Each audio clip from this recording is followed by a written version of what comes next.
வணக்கம், வந்தனம், நமஸ்தே, நமஸ்கார். எல்லாருக்கும் இனிய காலை வணக்கம் மக்களே. நான் உங்கள் Sanju. Welcome to Sanju current affairs. இன்னைக்கு இந்த வீடியோல நம்ம என்ன பார்க்க போறோம் அப்படின்னா, மார்ச் 20ஆம் தேதியுடைய கரண்ட் அஃபேர்ஸ் தான் மக்களே பார்க்க போறோம். எல்லாருக்கும் ஹாப்பி மார்னிங். சோ எப்பவும் போல கிளாஸ் ஆரம்பிக்கிறதுக்கு முன்னாடி லாஸ்ட் கிளாஸ்ல என்ன பார்த்தோமோ அதை ஒரு வாட்டி ரிவைஸ் பண்ணிட்டு இன்னைக்கான கிளாஸ்க்குள்ள போயிடலாம். அந்த வகையில மார்ச் 19ஆம் தேதியுடைய பிளாஷ்பேக் பார்த்துடலாம் மக்களே. First question, Tamil Nadu had the dash lowest retail inflation among 20 major Indian states. 2023-24 ஆண்டில் 20 முக்கிய இந்திய மாநிலங்களில் தமிழ்நாடு 8வது மிக குறைந்த சில்லறை பணவீக்கத்தை கொண்டிருந்தது. அடுத்த கேள்வி, தமிழ்நாட்டுல பொருளாதாரத்துக்கு விவசாயத்துல இருந்து எவ்வளவு ரூபாய் வருது அப்படின்னா 1.5 லட்சம் கோடி வருது. Option B. அடுத்த கேள்வி, இந்த Ramakrishna thermal science research centre இருக்குல்ல, ராமகிருஷ்ணா வெப்ப அறிவியல் ஆராய்ச்சி மையம் எங்க திறக்கப்பட்டது அப்படின்னா ஐஐடி மெட்ராஸ்ல. அடுத்த கேள்வி, சத்ரபதி சிவாஜிக்காக முதல்ல ஒரு கோவில் எங்க கட்டப்பட்டது அப்படின்னா நமக்கு மகாராஷ்டிரா. அடுத்த கேள்வி, ராஜீவ் யுவ விகாசம் திட்டம் எங்க அப்படின்னா நமக்கு தெலங்கானா மாநிலத்துல. அடுத்த கேள்வி, ட்ரினிடாட் அண்ட் டொபாகோ அப்படிங்கிற நாட்டினுடைய பிரதமராக தேர்ந்தெடுக்கப்பட்டவர் ஸ்டுவார்ட் யங். அடுத்த கேள்வி, விக்ரம் மற்றும் கல்பனா அப்படின்னா யாரு அப்படின்னா நுண் செயலி, மைக்ரோ ப்ராசஸர். நம்ம சாட்டர்ன்ல சனி கிரகத்துல மொத்தம் எத்தனை நிலா இருக்கு அப்படின்னா 274. கபடி உலக கோப்பை 2025 எங்க நடைபெறும் அப்படின்னா இங்கிலாந்துல. இப்ப இன்னைக்கான கரண்ட் அஃபேர்ஸ்க்குள்ள போயிடலாம். மார்ச் 20. முதல்ல தமிழ்நாடு நம்ம ஆல்ரெடி பார்த்துட்டு இருக்கோம். டெய்லி ஒரு ரெண்டு கண்டென்ட் எக்கனாமிக் சர்வேல இருந்து பார்த்துட்டு இருக்கோம். ஸோ இன்னைக்கும் அதே மாதிரி முதல் கேள்வி, what is the rank of Tamil Nadu in Udyam registered MSME? அதாவது உதயம் தளத்தில் பதிவு செய்யப்பட்ட எம்எஸ்எம்இக்களில் தமிழகத்தில் தரவரிசை என்ன? போல எம்எஸ்எம்இனா என்னன்னு நமக்கு தெரியும்ல. ஸோ எம்எஸ்எம்இனா மைக்ரோ ஸ்மால் மீடியம் என்டர்பிரைசஸ் தான் நம்ம எம்எஸ்எம்இ சொல்லுவோம். அதாவது தமிழ்ல சிறு குறு மற்றும் நடுத்தர தொழில்கள், சிறு குறு மற்றும் நடுத்தர தொழில்கள் தான் எம்எஸ்எம்இ. அதாவது எம்எஸ்எம்இ ஒரு எம்எஸ்எம்இன்னு ஒரு ஆரம்பிக்கிறோம் அப்படின்னா, அதாவது ஒரு சிறிய தொழிற்சாலை ஞாபகம் வச்சுக்கோங்க. ஒரு சிறிய தொழிற்சாலை ஆரம்பிக்கும் அப்படின்னா அதை உதயம் அப்படிங்கிற ஒரு போர்ட்டல் இருக்கு. எப்படி நமக்கு tnbsc.gov.in ஒரு வெப்சைட் இருக்கா, அதே மாதிரி அதுல போய் நம்மளோட ஓடிஆர்ல போய் லாகின் பண்ணுவோம்ல. சோ ஓடிஆர்ல போய் நம்ம ரெஜிஸ்டர் பண்ணுவோம்ல, அதே மாதிரி எம்எஸ்எம்இ ஆரம்பிச்சா உதயம் அப்படிங்கிற ஒரு ரெஜிஸ்ட்ரேஷன் போர்ட்டல் இருக்கு. அதுல போய் நம்ம ரெஜிஸ்டர் பண்ணணும். இந்த உதயம் அப்படிங்கிற போர்ட்டல் எப்ப ஆரம்பிக்கப்பட்டது அப்படின்னா 2020 ஜூலை 1, 2020 ஆரம்பிக்கப்பட்டது. இதுல நம்ம 2023-24 எவ்வளவு ரெஜிஸ்டர் பண்ணிருக்காங்க அப்படின்னா மொத்தமாட்டு 35 லட்சத்தி 35.56 lakhs எம்எஸ்எம்இ நம்ம தமிழ்நாட்டுல ரெஜிஸ்டர் பண்ணிருக்காங்க. இது மொத்த அளவுல பார்க்கும்போது தமிழ்நாடு 2வது இடத்துல இருக்காங்க. அப்ப முதல் இடத்துல இருக்கிறது யார் அப்படின்னா, முதல் இடத்துல நமக்கு மகாராஷ்டிரா தான் இருப்பாங்க. எம்எஸ்எம்இல எங்க அதிகமா இருப்பாங்க அப்படின்னா மகாராஷ்டிரா தான் இருப்பாங்க. 2வது இடத்துல யாரு அப்படின்னா நமக்கு தமிழ்நாடு அப்படிங்கறதா நமக்கு சரியான விடை. ஃபர்ஸ்ட் மகாராஷ்டிரான்னு கொடுக்கல, நீங்க செகண்ட் மட்டும் நோட் பண்ணி வச்சுக்கோங்க. ஃபர்ஸ்ட் ஒவ்வொரு இதுலயும் ஒவ்வொரு மாதிரி இருக்கு. ஸோ உதயம் ரெஜிஸ்டர்ட் என்னங்கிறத பார்த்து நான் உங்களுக்கு சொல்றேன். ஸோ செகண்ட் தமிழ்நாடு எத்தனை எம்எஸ்எம்இக்கள் இருக்கு அப்படின்னா 35.56 லட்சங்கள். அதே மாதிரி இன்னும் சில சின்ன டேட்டா சொல்லியிருக்காங்க. ஓகேவா, என்னென்ன டேட்டா அப்படின்னா, அதாவது நம்ம இந்தியால மேனுஃபேக்சரிங் செக்டார் இருக்குல்ல, இப்போ நமக்கு இந்த இண்டஸ்ட்ரீஸ் தான் இருக்குல்ல, அந்த இண்டஸ்ட்ரீஸ்க்கான மேனுஃபேக்சரிங் ஜிடிபில நம்ம தமிழ்நாடு எவ்வளவு கான்ட்ரிபியூட் பண்றாங்க அப்படின்னு கேட்டாங்க அப்படின்னா 12.11%. ஓகேவா, அதாவது நல்லா புரிஞ்சுக்கோங்க. மொத்தமா இந்தியா முழுவதும் தொழிற்சாலைகள்ல இருந்து ஒரு 100 ரூபாய் வருமானம் வருது அப்படின்னா தமிழ்நாட்டுல இருந்து மட்டுமே 12 ரூபாய் போகுதுன்னு சொல்றாங்க. அதான் இந்தியாவுடைய மேனுஃபேக்சரிங் ஜிடிபில தமிழ்நாடுடைய பங்கு 12.11% அப்படின்னு சொல்றாங்க. அதே மாதிரி 2021-22 இருந்து 2023-24 தமிழ்நாடுடைய அந்த மேனுஃபேக்சரிங் செக்டாருடைய growth எவ்வளவு இருக்கு அப்படின்னா 8.33%. அதாவது இந்த மேனுஃபேக்சரிங் செக்டாருடைய வளர்ச்சி விகிதம் 8.33% இருந்ததாட்டு நமக்கு சொல்றாங்க.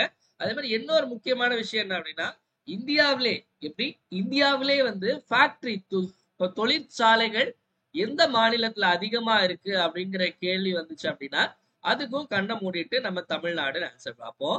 ஃபேக்டரி எங்க அதிகமா இருக்குன்னு கேட்டா தமிழ்நாடு. எம்எஸ்எம்இ எங்க எம்எஸ்எம்இ இருக்கக்கூடிய இடத்துல ரெண்டாவதா எங்க அதிகமா இருக்குன்னு கேட்டா தமிழ்நாடு. சோ இதுல முதல் அதுல ரெண்டாவது அப்படின்னு ஞாபகம் வச்சுக்கோங்க.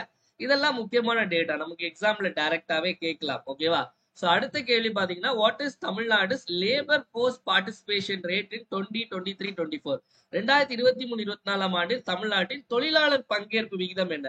தொழிலாளர் பங்கேற்பு விகிதம்னா முதல்ல என்ன அப்படின்னு தெரிஞ்சுக்கலாம். ஓகேவா? எல்எஃபிஆர்னு சொல்லுவாங்க, லேபர் ஃபோர்ஸ் பார்ட்டிசிபேஷன் ரேட். அதாவது மொத்தமா டோட்டல் ஒர்க் ஃபோர்ஸ் அப்படின்னு சொல்லுவாங்க. டோட்டல் ஒர்க் ஃபோர்ஸ்னா அதாவது எவ்வளவு பேர் இப்ப வேலை பாக்குறாங்க. ஓகே, இப்ப எவ்வளவு பேர் வேலை பாக்குறாங்க, அதே மாதிரி அதுக்கு divided by working age population. அதாவது சிம்பிளா சொல்லணும் அப்படின்னா, இப்போ ஒரு அதாவது இதுல ஒவ்வொன்றும் ஒவ்வொரு ஏஜ் எடுப்பாங்க. அதாவது மொத்தமா இந்த வயசுல இருந்து இந்த வயசுக்குள்ள வந்து ஒர்க்கிங் ஏஜ் பாப்புலேஷன் சொல்லுவாங்க. அதாவது ஒரு 10,000 பேர் வந்து இந்த வேலை பார்க்கக்கூடிய ஸ்டேஜ்ல இருக்காங்க. ஆனா வெறும் 6,000 பேர் தான் வேலை பாக்குறாங்க. சோ அப்போ இதுதான் அந்த ரேஷியோ அப்படிங்கிறது. ஓகேவா? உங்களுக்கு புரியுதா நான் சொல்றது? சோ வந்து எத்தனை பேர் வேலை பாக்குறாங்க டிவைடட் பை எத்தனை பேர் வேலை பார்க்கக்கூடிய ஸ்டேஜ்ல இருக்காங்க. ஆனா வேலை மொத்தமா, புரியுதா? அதாவது இப்போ வந்து ஒரு 20 வயசுல ஒரு 15 வயசுல இருந்து 64 வயசு வரைக்கும் ஒர்க்கிங் ஏஜ்னு வச்சுக்கோங்களேன், எடுத்துட்டீங்க அப்படின்னா, சோ அது மொத்தமா இங்க கீழே, அதுல யாரெல்லாம் வேலை பார்க்கறாங்களோ அவங்க மட்டும் மேல. சோ இதன்படி பாத்தீங்க அப்படின்னா தமிழ்நாட்டினுடைய லேபர் தொழிலாளர் பங்கேற்பு விகிதம் 64.6%. அப்போ மிச்சம் இருக்கக்கூடிய 35.4% வந்து அவங்க எதிர் வேலை கிடைக்கல, இல்ல வேலை பார்க்கல, இல்ல வேற ஏதாவது விஷயங்கள் பண்ணிட்டு இருக்காங்க. மொத்த தமிழ்நாடுக்கு வந்து 64.6%. ஓவராலா தேசிய அளவுல பாத்தீங்க அப்படின்னா நேஷனல் ஆவரேஜ்னு சொல்லுவாங்க. தேசிய சராசரி வந்து எவ்வளவு இருக்கு அப்படின்னா 64.3% இருக்கு. அப்ப நம்ம தேசிய சராசரியை விட நம்ம தமிழ்நாடு இதுல உயர்ந்துதான் இருக்கும் அப்படின்னு சொல்லிட்டு நம்மளுடைய பொருளாதார ஆய்வறிக்கையில சொல்றாங்க. அதே மாதிரி இன்னொரு விஷயமும் சொல்றாங்க, இந்த தொழிலாளர் பங்கேற்பு விகிதம் அப்படிங்கிறது ஆண்களுக்கு பெண்களை விட ஆண்களுக்கு அதிகம். ஓகேவா? சோ பெண்களை விட ஆண்களுக்கு அதிகம் அப்படிங்கறத ஞாபகம் வச்சுக்கோங்க. இதை ஒரு ஸ்டேட்மெண்டா கூட கொடுக்கலாம். இந்த labour force participation rate of male is higher than ஃபீமேல்னு கொடுத்தா correct, female is higher than மேல்னு கொடுத்தா தப்பு. ஓகேவா? அடுத்த கேள்வி போயிடலாமா? நெக்ஸ்ட் வந்து பாத்தீங்க அப்படின்னா, நம்ம தமிழ்நாடுன்னு இல்ல இந்தியாவுக்கே வந்து இந்த சிலை கலாச்சாரம் வந்து அதிகமா போயிட்டு இருக்கக்கூடிய கலாச்சாரம். சோ அந்த கலாச்சாரத்துல நேத்து புதுசா ஒரு சிலையை நம்மளுடைய முதல்வர் மு.க.ஸ்டாலின் அவர்கள் திறந்து வச்சிருக்காரு. யாருடைய சிலை அப்படின்னா வந்து ஜான் மார்ஷல் அவர்களுடைய சிலை. ஜான் மார்ஷலா எங்கேயோ கேள்விப்பட்ட மாதிரி இருக்கு. நேற்றுக்கு தானே நான் ஹிஸ்டரியில வந்து இண்டஸ் வேலி சிவிலைசேஷன் சிந்து சமவெளி நாகரிகம் படிச்சேன். அதே சிந்து சமவெளி நாகரிகத்துல நீங்க படிச்ச ஜான் மார்ஷலுடைய சிலை தான் நம்ம முதல்வர் ஓபன் பண்ணியிருக்காரு. எங்க ஓபன் பண்ணியிருக்காரு அப்படின்னா சென்னை எக்மோர் மியூசியம்ல. ஓகேவா? சென்னையில எக்மோர்னு ஒரு இடம் உண்டு, இந்த ரயில்வே ஸ்டேஷன்ல இருக்கும்ல. சோ அந்த சைட்லயே வந்து எக்மோர் மியூசியம் இருக்கு, ரொம்ப பழமை வாய்ந்தது. அந்த எக்மோர் மியூசியம்ல தான் ஓபன் பண்ணியிருக்காரு. ஜான் மார்ஷல் அப்படிங்கிற ஆள் யாரு அப்படின்னா வந்து ஆர்கியாலஜிக்கல் சர்வே ஆஃப் இந்தியான்னு சொல்லுவாங்க. அதாவது இந்திய தொல்பொருள் ஆய்வு. ஓகேவா? அதாவது நமக்கு வந்து ஆர்கியாலஜிக்கல் சர்வே ஆஃப் இந்தியா வந்து அதோடைய டைரக்டரா இருந்தவர் தான் வந்து இந்த ஜான் மார்ஷல். இவர் இருக்கும்போதுதான் நமக்கு வந்து இந்த ஹரப்பா, மொகஞ்சதாரோ இந்த நகரங்கள் எல்லாமே வந்து கண்டுபிடிச்சாங்க. ஓகேவா? அதாவது இப்ப இந்த சிந்து சமவெளி நாகரிகத்துக்கு முக்கியமா வித்திட்ட ஒரு காரணமே வந்து ஜான் மார்ஷல் ஸ்டாச்சு. அன்னைக்கு அவர் மேற்கொண்ட அந்த அகழாய்வா இருக்கட்டும், சோ இந்த மாதிரிப்பட்ட விஷயங்கள்னாலதான் ஹரப்பா, மொகஞ்சதாரோ நகரங்கள் இருந்துச்சு, சிந்து சமவெளி நாகரிகம்னு ஒண்ணு இருந்துச்சு. நம்மளுடைய பண்பாடு நாகரிகம் தான் ரொம்ப பழமை வாய்ந்தது அப்படிங்கிறத வந்து கண்டுபிடிக்க முடிஞ்சு. ஓகேவா? அதே மாதிரி வந்து இப்ப சமீபத்துல நம்மளுடைய அந்த சிந்து சமவெளி நாகரிகத்தினுடைய அந்த நூற்றாண்டு மாநாடும் நமக்கு சென்னையில தான் கண்டக்ட் பண்ணாங்க. ஓகேவா? அதாவது சென்டினரி கான்ஃபரன்ஸ், இண்டஸ் வேலி சென்டினரி கான்ஃபரன்ஸ். அதாவது அது அது பண்ணி 100 வருஷம் ஆச்சு. அதை வந்து கான்ஃபரன்ஸ் சென்னையில தான், மாநாடு வந்து சென்னையில தான் கண்டக்ட் பண்ணாங்க. அந்த மாநாட்டுல நம்மளுடைய முதல்வர் ஒரு விஷயம் கூட சொன்னாரு. அதாவது நமக்கு இந்த சிந்து சமவெளியில பாத்தீங்க அப்படின்னா நிறைய இந்த லாங்குவேஜ் எல்லாம் கிடைச்சிருக்கும். அதாவது இப்படி இப்படி வித்தியாசமா சைனீஸ் மாதிரிலாம் எழுதி இருக்கும். ஓகேவா? சோ இந்த மொழிய யாரு டெசிஃபர் பண்றாங்களோ, டெசிஃபர்னா ஒண்ணும் இல்லை, இதை வந்து யாரு கரெக்டா இது என்னன்னு சொல்லி கண்டுபிடிக்கிறாங்களோ அதற்கான அர்த்தங்களை, அதுக்கு வந்து $1 மில்லியன், அதை எப்படி $1 மில்லியன் கிட்டத்தட்ட இந்திய மதிப்புப்படி 8.5 கோடி ரூபாய் கொடுக்கறதா சொல்லியிருந்தாங்க. ஓகேவா? சோ இதையும் ஞாபகம் வச்சுக்கோங்க. அதே மாதிரி நம்மளுடைய பட்ஜெட்ல, இப்ப பட்ஜெட்லயும் வந்து இதே எக்மோர்ல சிந்து சமவெளி பண்பாட்டு அரங்கம்னு ஒண்ணு ஆரம்பிக்க போறாங்க. ஓகே, சிந்து சமவெளி பண்பாட்டு அரங்கம். பண்பாட்டு அரங்கம் அப்படிங்கிறது எங்க அமைக்க போறாங்க அப்படின்னா நமக்கு இதே எக்மோர்ல தான் அமைக்க போறாங்க. இண்டஸ் வேலி கல்ச்சரல் கேலரி. ஓகேவா, இண்டஸ் வேலி கல்ச்சரல் கேலரி அப்படிங்கிற ஒண்ணு அமைக்க போறாங்க. சோ சுத்தி முத்தி பாத்தீங்க அப்படின்னா உங்களுக்கு ஏதாவது அப்படின்னு கேட்டா அது எல்லாமே வந்து அந்த எக்மோர் மியூசியத்திலே வச்சு புதைச்சிடுறாங்க போல. எக்மோர் மியூசியத்துல தான் எல்லாமே ஆரம்பிக்கிறாங்க. இந்த இண்டஸ் வேலி சிவிலைசேஷன் சம்பந்தப்பட்டது. இந்த சிலை வைக்கிறதுக்கு எவ்வளவு ரூபாய் ஆயிருக்கு அப்படின்னா 50 லட்சம் ரூபாய் ஆயிருக்கு. 50 lakhs. ஓகேவா, 50 லட்சம் ரூபாய் ஆயிருக்கு. அடுத்த கேள்வி போயிடலாமா? சோ நெக்ஸ்ட் தேசிய செய்திகள். தேசிய செய்திகள்ல பாத்தீங்க அப்படின்னா தமிழ்நாட்டுக்கு தண்ணி தரமாட்டேன் அப்படின்னு சொன்னாலும் சில நல்ல நல்ல விஷயங்கள் அந்த ஊர்கள்ல பண்ணதான் செய்யறாங்க. அப்படி ஒரு நல்ல ஒரு கொள்கை, ஒரு பாலிசி, அதாவது இந்தியாவிலே முதல் முறையா இந்த மாதிரி ஒரு கொள்கையை யாரும் வகுத்தது இல்ல. சோ தமிழ்நாடு தண்ணி தரலனாலே நீங்க கண்டுபிடிச்சிருப்பீங்க. கர்நாடகாவுடைய முதல்வர் சீதாராமையா. ஓகேவா. So which is the first state to launch a policy for burns victims? ஓகேவா, தீக்காயங்களால் பாதிக்கப்பட்டவர்களுக்கான கொள்கையை அறிமுகப்படுத்திய முதல் மாநிலம் எது? சோ தீக்காயம் அப்படிங்கிறது ரொம்பவே மோசமான ஒரு விஷயம். ரொம்பவே ஒரு என்ன சொல்ல ஒரு துயரமான ஒரு விஷயம். பொதுவா வந்து தீக்காயங்கள் நிறைய பட்டவங்க எல்லாம் பாத்தீங்க அப்படின்னா, அதாவது ஜென்ரலா தீக்காயம் பட்டவங்க எல்லாம் நார்மலா இருப்பாங்க பட்ட உடனே. அது வந்து ஒரு 24 ஹவர்ஸ்ல அவங்களுக்குள்ள செல் எல்லாமே வந்து இதாகிட்டே வரும். சீக்கிரமே வந்து இயற்கைக்கான வாய்ப்புகள் தான் அதிகம். சோ சில சின்ன சின்ன தீக்காயங்கள் பட்டுலாம் நிறையவே தன்னுடைய வாழ்க்கையை இது பண்ணிட்டு இருக்காங்க. சோ அவங்களுக்காக தனியா ஒரு கொள்கை. சோ அவங்களுக்கு அப்படி என்ன பண்ண போறாங்க அப்படின்னா, சோ அவங்களுக்கான ஒரு காப்பீட்டு, சோ அவங்களுக்கான ஒரு வீடு, அதாவது ரொம்ப நல்ல தீக்காயங்களால பாதிக்கப்பட்டிருப்பாங்களா அவங்களுக்கான ஒரு வீடு, அவங்களுக்கு பென்ஷன் கொடுக்கறது, வேலை வாய்ப்புல முன்னுரிமை, இந்த மாதிரி நிறைய விஷயங்கள் வந்து அந்த கொள்கைகளை சொல்லியிருக்காங்க. இந்த மாதிரி ஒரு கொள்கையை கொண்டு வந்தது யாரு அப்படின்னா கர்நாடகா தான் கொண்டு வந்திருக்காங்க. ஓகேவா. சோ கேள்வி கேட்டா கரெக்டா போட்டுருங்க. தண்ணி தரல ஆனா இதை நல்லா பண்றாங்க அப்படிங்கிற மைண்ட்ல வச்சு. ஓகேவா. சோ அடுத்து பாத்தீங்க அப்படின்னா ஸ்கேம் சே பச்சோ. ஓகேவா. சோ ஒரு ஹிந்தில தான், ஹிந்தி வார்த்தை தான். ஸ்கேம் சே பச்சோ அப்படிங்கிற ஒரு பிரச்சாரம், ஒரு கேம்பெயின் ஆரம்பிச்சிருக்காங்க. எந்த டிபார்ட்மெண்ட் ஆரம்பிச்சிருக்காங்க அப்படின்னு கேட்கலாம். சோ எந்த டிபார்ட்மெண்ட் ஆரம்பிச்சிருக்காங்க அப்படின்னா டெலிகம்யூனிகேஷன், தொலைத்தொடர்பு டிபார்ட்மெண்ட்டும், அதாவது டெலிகம்யூனிகேஷனும் நம்ம வாட்ஸ்அப் யூஸ் பண்றோம்ல, வாட்ஸ்அப்பும் சேர்ந்துதான் இத ஆரம்பிச்சிருக்காங்க. எதற்காக அப்படின்னா இப்ப நமக்கு ஆன்லைன்ல நிறைய ஏமாத்துறாங்க. லைட்டா அசத்தா கூட ஸ்கேம் பண்ணி ஏமாத்திடுறாங்க. ஓகேவா. சோ இந்த ஆன்லைன் மோசடிகள்ல இருந்து தடுக்கிறதற்கான ஒரு விழிப்புணர்வு பிரச்சாரம் தான் இந்த ஸ்கேம் சே பச்சோ திட்டம். ஸ்கேம் சே பச்சோ ஒரு விழிப்புணர்வு, ஒரு கேம்பெயின். ஓகேவா. அப்ப எந்த டிபார்ட்மெண்ட் ஆரம்பிச்சாங்கன்னா டெலிகம்யூனிகேஷன் டிபார்ட்மெண்ட்டும் வாட்ஸ்அப்பும் சேர்ந்து ஆரம்பிச்சிருக்காங்க. ஓகேவா. சோ அடுத்த கேள்வி, நெக்ஸ்ட் அப்பாயின்மெண்ட்ஸ் பாத்துடலாம். சோ அப்பாயின்மெண்ட்ல பார்த்தாலே தெரிஞ்சிருக்கும் யாரு அப்படின்னா சீக்கி சீகா. ஓகேவா. கிருஷ்ணமாச்சாரி ஸ்ரீகாந்த ஒரு அம்பாசிடரா அப்பாயிண்ட் பண்ணிருக்காங்க. ஒரு நல்லெண்ண தூதராட்டு, குட்வில் அம்பாசிடரா அப்பாயிண்ட் பண்ணிருக்காங்க. என்ன அப்படிங்கறத பார்க்கலாம். Who is appointed as the goodwill ambassador of vision 2020 India. Vision 2020 இந்தியாவின் நல்லெண்ண தூதராக நியமிக்கப்பட்டவர் வந்து கிருஷ்ணமாச்சாரி ஸ்ரீகாந்த். விஷன் 2020 அப்படிங்கிறது ஒண்ணு இல்ல மக்களே, இது எதுக்கானது அப்படின்னு பாத்தீங்க அப்படின்னா, அதாவது இந்தியால இந்த கண் பார்வையற்றவர்களுடைய எண்ணிக்கை கம்மியாகணும், அதாவது எல்லாருக்கும் கண் பார்வை கிடைக்கணும் அப்படின்னு சொல்லிட்டு அதை நோக்கி ஓடக்கூடிய ஒரு ஒரு ஒரு அமைப்பு தான் இந்த விஷன் 2020 இந்தியா. ஓகேவா. சோ அதற்கு வந்து ஒரு குட்வில் அம்பாசிடர் ஸ்ரீகாந்த் அவர்கள் தேர்ந்தெடுக்கப்பட்டிருக்கார். சோ நெக்ஸ்ட், நேத்தே நிறைய பேர் கேட்டீங்க சார் சுனிதா வில்லியம்ஸ் பத்தி பேசவே இல்லையே. சுனிதா வில்லியம்ஸ் கீழே வந்து இறங்கினதுக்கு அப்புறம் பேசிக்கலாம் அப்படின்னு விட்டுட்டேன். ஏன்னா ஒருவேளை வரதுக்கு தாமதம் ஆயிடக்கூடாது அப்படின்னு. முதல்ல சுனிதா வில்லியம்ஸ் யாரு? சுனிதா வில்லியம்ஸ் தான் முதல்ல யாரு அப்படின்னா அவங்களுடைய, அதாவது சுனிதா வில்லியம்ஸோட அப்பா பேர் என்னன்னு சொல்றேன். சுனிதா வில்லியம்ஸோட அப்பா பேர்லாம் கேட்க மாட்டாங்க, பட் சொல்றேன். தீபக் பாண்டியா. என்னது தீபக் பாண்டியாவா? ஹர்திக் பாண்டியாக்கு சித்தப்பாவா பெரியப்பாவா இருக்குல்ல. தீபக் பாண்டியா அப்படிங்கிற சொன்னோடனே அவரும் குஜராத்காரர் தான்.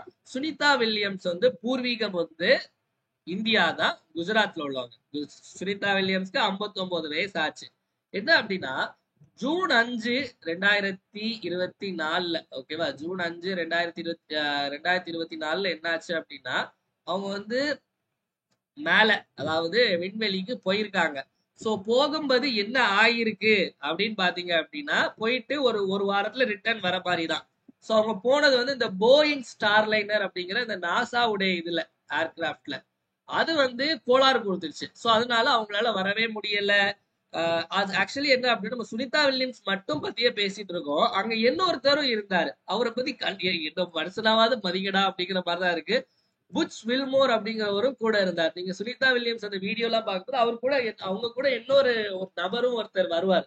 சோ இவரும் அங்கதான் இருந்தாரு. இவரும் வந்து வர முடியல, மாட்டிக்கிட்டாரு. சோ அதுக்கப்புறம் ரொம்ப அதாவது நிறைய விஷயங்கள் பண்றாங்க. இதையே வந்து ஒரு அரசியல் பேசும் பிரச்சாரமா கூட மாறுது. அதாவது ட்ரம்ப் வந்து பிரச்சாரத்தில் என்ன சொன்னார் அப்படின்னா, நான் வந்த கொஞ்ச நாள்லயே வந்து சுனிதா வில்லியம்ஸ பூமிக்கு கொண்டு வருவேன் அப்படின்னு சொல்லிட்டு சொன்னதை செஞ்சுட்டாரு. சோ எலான் மஸ்குமே சொன்னாரு. சோ எல்லாம் இப்போ வந்து நாசா காப்பாத்தல, எலான் மஸ்கினுடைய ஸ்பேஸ் எக்ஸ் நிறுவனம் வந்து தங்களுடைய ஒரு குரூவை அனுப்பியிருக்காங்க, அதாவது நாசா கூட ஹெல்ப் பண்ணி. ஓகேவா? சோ ஹெல்ப் பண்ணி தான் அங்க இருந்து இங்க வந்திருக்காங்க. சோ எத்தனை நாள் வந்து சுனிதா வில்லியம்ஸ் வந்து அங்க இருந்திருக்காங்க அப்படின்னா, இப்போ இந்த ஒரே ஸ்ட்ரெச்ல 286 நாட்கள், 286 டேஸ். மொத்தமா அவங்க எவ்வளவு இருந்திருக்காங்க அப்படின்னா கிட்டத்தட்ட 608 நாட்கள் இருந்திருக்காங்க. இப்போ அதாவது மொத்தமா இதுவரைக்கும் அவங்க வாழ்நாள்ல அவங்க விண்வெளியில இருந்த நாட்கள் 608. இந்த ஒரே ஸ்ட்ரெஸ்ல கிட்டத்தட்ட 9 மாதங்கள் 286 நாட்கள் வந்து சுனிதா வில்லியம்ஸ் அங்க இருந்திருக்காங்க. ஓகேவா? சோ அங்க இருந்து இப்போ அதாவது நிறைய பேருக்கு ஒரு டவுட், அந்த க்ரூ 10 இல்ல க்ரூ 9 அப்படிங்கிறது. சார் நீங்க க்ரூ 10 சொன்னீங்க, க்ரூ 9 அப்படிங்கிறது நல்லா புரிஞ்சுக்கோங்க. அதாவது கீழ இருந்து மேல ஒரு மிஷன் அனுப்புறாங்கல்ல, சோ அது க்ரூ 10. அந்த க்ரூ 10 அங்க வச்சுக்கிட்டு க்ரூ 9 வந்து கீழே வராங்க. புரியுதா உங்களுக்கு? சோ நாசால அதாவது ஸ்பேஸ் எக்ஸ் அனுப்புனது வந்து க்ரூ 10. இங்க இருந்து இவனை போய் அனுப்பிட்டு அங்க இருந்து ஆளை மாத்தி அனுப்பி விடுறாங்க. ஓகேவா? சோ க்ரூ 10 தான் அனுப்புனது.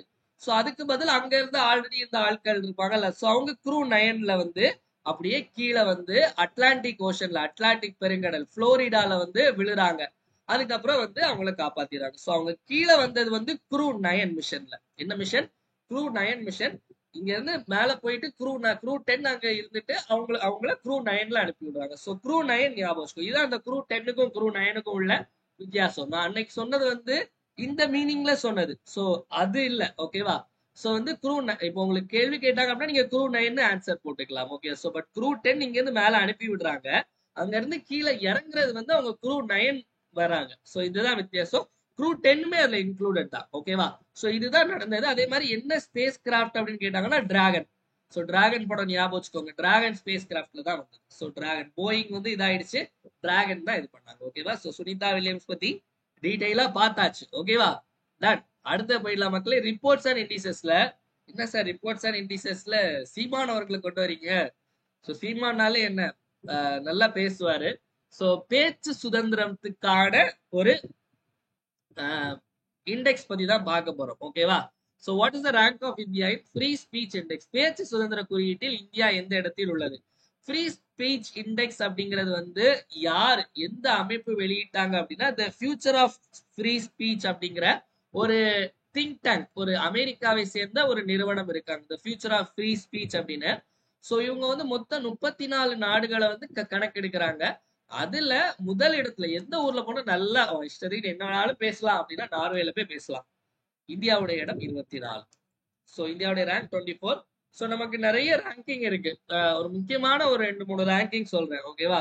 இந்தியாவுடைய ஹியூமன் டெவலப்மெண்ட் இண்டெக்ஸ், மனித மேம்பாட்டு குறியீடுல இந்தியாவுடைய ரேங்க் என்ன அப்படின்னு கேட்டாங்கன்னா 134. அதே மாதிரி பசி குறியீடு அல்லது பட்டினி குறியீடு, வேர்ல்டு ஹங்கர் இண்டெக்ஸ்ல இந்தியாவுடைய ரேங்க் 105. ஓகேவா? அமைதி குறியீடு, உலக வேர்ல்ட் பீஸ் குளோபல் பீஸ் இண்டெக்ஸ்ல இந்தியாவுடைய ரேங்க் 116. சோ இதெல்லாம் முக்கியமானது. சோ இன்னைக்கு உலக மகிழ்ச்சி தினமும் கூட. சோ எல்லாரும் மகிழ்ச்சியா இருங்க. மகிழ்ச்சிக்கான இண்டெக்ஸ் வந்து நம்ம போன இது 126. இப்ப புது ரேங்கிங் விடுவாங்க. சோ அதனால அதை நீங்க குழப்பிக்க வேண்டாம், நான் சொல்லல. சோ 134, 105, 107 எக்ஸாம்ல கேட்பாங்க. ஓகேவா? சோ அடுத்த முக்கியமான தினங்கள்ல சோ அழிந்து வரும் ஒரு இனமான சிட்டுக்குருவிக்கான ஒரு தினம், உலக சிட்டுக்குருவி தினம் இன்னைக்கு மக்களே. சோ உலக சிட்டுக்குருவி தினம் என்னைக்கு கொண்டாடப்படுது அப்படின்னா நமக்கு மார்ச் 20. 2010 இருந்து இதை கொண்டாடுறாங்க. 2012 வந்து இத வந்து ஒரு பெரிய விழிப்புணர்வு ஏத்தம்னு சொல்லி டெல்லியினுடைய மாநில பறவையாட்டு வந்து இதுக்கு அங்கீகாரம் கிடைக்குது. சோ டெல்லியினுடைய மாநில பறவை எதுன்னு கேட்டாங்க அப்படின்னா ஸ்பாரோ. ஓகேவா? கோல்டன் ஸ்பாரோ ஞாபகம் வச்சுக்கோங்க. ஓகேவா? So March 20. சோ அதுக்கு அடுத்து வந்து உலக வாய்வழி சுகாதார தினம், வேர்ல்டு ஓரல் ஹெல்த் டேயும் நமக்கு மார்ச் 20 தான் மக்களே.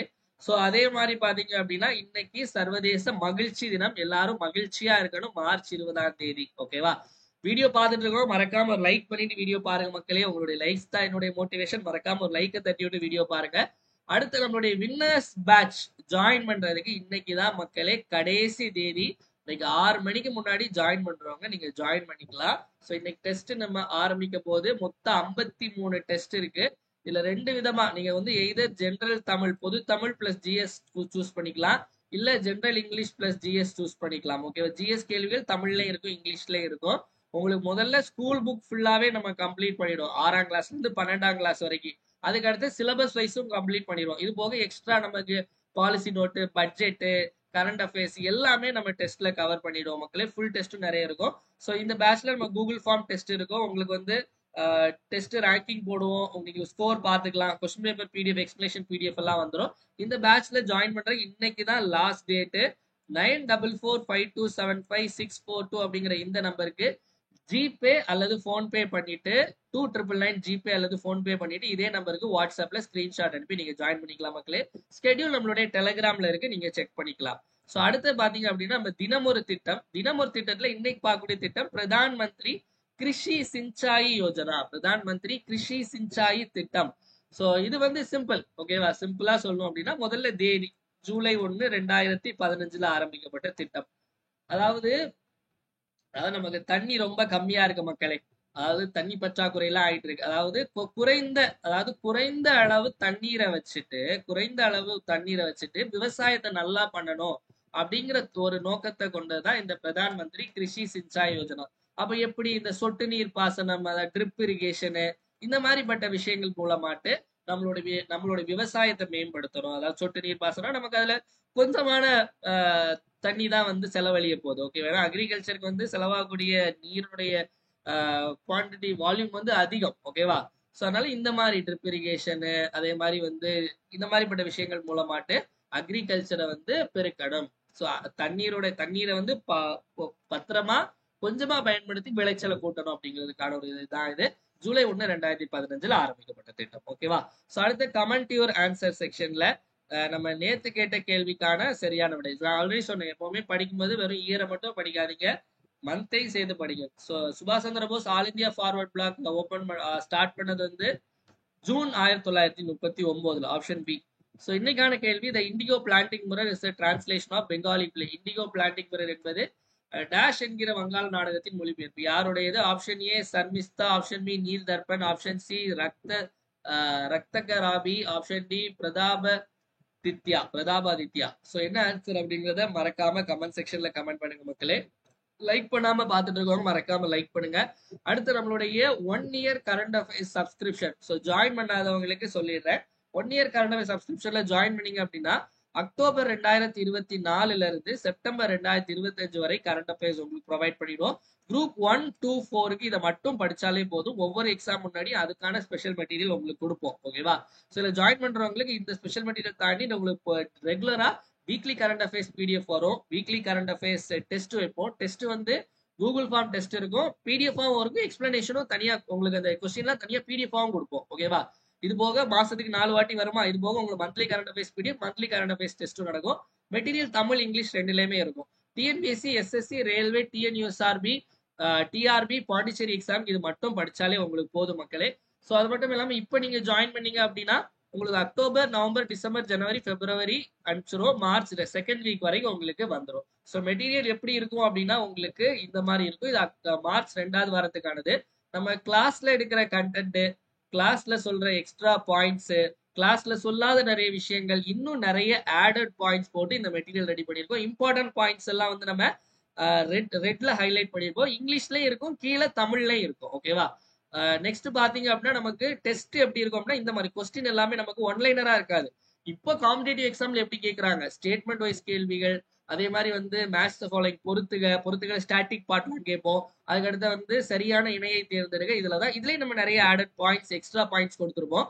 இதை வந்து நம்ம வந்து எக்ஸ்பிளனேஷன்ல அதை உங்களுக்கு நீங்க படிச்சுக்கலாம் அதெல்லாம். ஓகேவா?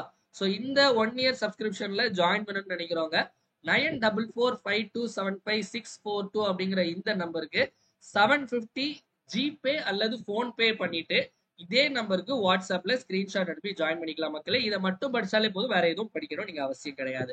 So next Sanju current affairs அப்படிங்கிற டெலிகிராம் சேனல் இருக்கு. டெலிகிராம் சேனல் லிங்க் கீழே டிஸ்கிரிப்ஷன்ல ஃபர்ஸ்டே கொடுத்துருப்போம். இல்ல நீங்க டெலிகிராம்ல போய் சஞ்சு கரண்ட் அஃபேர்ஸ் டைப் பண்ணாலும் சர்ச் பண்ணாலும் வரும். ஸோ இதுல பாத்தீங்க அப்படின்னா டெய்லி சிஏ குவிஸ் போடுவோம் மக்களே. அதே மாதிரி நியூஸ் பேப்பர் கட்டிங்னா தமிழ்ல தினமணி, இங்கிலீஷ்ல தி ஹிந்து. நெக்ஸ்ட் பாத்தீங்க அப்படின்னா நம்ம இம்பார்ட்டன்ட் நோட்டிபிகேஷன் வந்துச்சுன்னா போடுவோம். அதே மாதிரி வந்து இம்பார்ட்டன்ட் நியூஸ் அப்டேட்ஸ், நம்மளுடைய பேட்ச் ஸ்கெடியூல் எல்லாமே இதுல வரும். அதனால மறக்காம ஃபாலோ பண்ணி வச்சுக்கோங்க. இவளோட நிறைய விஷயங்கள் பார்த்தோம். ஒரு டைம் எல்லாத்தையும் ரிப்பீட் பார்த்தலாம். என் கூட சேர்ந்து நீங்களும் ஆன்சர் போடுங்க. எம்எஸ்எம்இ உடைய எண்ணிக்கையில தமிழ்நாடு எத்தனாவது இருக்கு அப்படின்னா 2வது இடத்துல இருக்காங்க. அடுத்தது தமிழ்நாட்டுடைய தொழிலாளர் பங்கேற்பு வீதம், லேபர் ஃபோர்ஸ் பார்ட்டிசிபேஷன் ரேட் வந்து 64.6%. அடுத்த கேள்வி, ஜான் மார்ஷல் சிலை சென்னை எழும்பூர்ல திறக்கப்பட்டது. அதுக்கடுத்தது தீக்காயங்கள்ல பாதிக்கப்பட்டவர்களுக்கான கொள்கை, பர்ன்ஸ் விக்டிம்ஸ்க்காக பாலிசி இது பண்ணது கர்நாடகா. அடுத்த கேள்வி, ஸ்கேம்சே பச்சோ கேம்பெயின், டெலிகம்யூனிகேஷன் தொலைத்தொடர்பு துறை. விஷன் 2020 இந்தியாவுடைய குட்வில் அம்பாசிடர் கிருஷ்ணமாச்சாரி ஸ்ரீகாந்த். அதுக்கடுத்து ஃப்ரீ ஸ்பீச் இண்டெக்ஸ்ல இந்தியாவுடைய ரேங்க் 24. சிட்டுக்குருவி தினம், ஓரல் ஹெல்த் டே, மகிழ்ச்சி தினம், மூணுமே மார்ச் 20. வீடியோட எண்டுக்கு வந்தாச்சு மக்களே. வீடியோ பிடிச்சிருந்தா மறக்காம லைக் பண்ணுங்க, உங்க ஃப்ரெண்ட்ஸ் எல்லாருக்கும் ஷேர் பண்ணுங்க. வீடியோ யூஸ்ஃபுல்லா இருந்து நினைச்சீங்கன்னா மறக்காம கமெண்ட் செக்ஷன்ல வீடியோ எப்படி இருந்துச்சு அப்படிங்கறத கமெண்ட் பண்ணுங்க. ஏன்னா உங்களுடைய கமெண்ட்ஸ் தான் என்னுடைய பூஸ்ட், போனிட்டா, ஹார்லிக்ஸ், மைலோ, காம்ப்ளான் எல்லாமே. என்னால மறக்காம கமெண்ட் செக்ஷன்ல கமெண்ட் பண்ணுங்க. டெலிகிராம்ல போடுற குவிஸ் எல்லாரும் மறக்காம அட்டன் பண்ணுங்க மக்களே. மீண்டும் நாளை காலைல 5 மணி கரண்ட் அஃபேர்ஸ் கிளாஸ் சந்திப்போம். நன்றி, வணக்கம். இந்த நாள் இனிய நாளாக அமையட்டும். வாழ்க தமிழ், வளர்க தமிழ்நாடு.